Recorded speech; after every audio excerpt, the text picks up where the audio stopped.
अंगणवाडी सेविका, महिला मदतनीस तसेच होमगार्ड कोतवालांच्या मानधनात महायुती सरकारने भरीव वाढ केलेली आहे। अंगणवाडी सेविकांना 15,000 रुपये तर अंगणवाडी मदतनीसांना 8,000 रुपये मानधन देण्याचा निर्णय सरकारने घेतला आहे।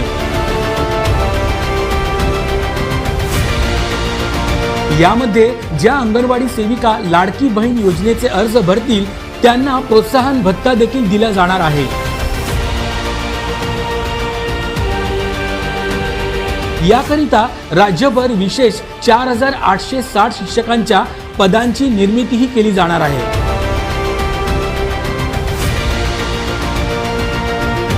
तर अंगणवाडी मदतनीसांना दरमहा 8,000 रुपये मानधन देण्याचा निर्णय झाला आहे।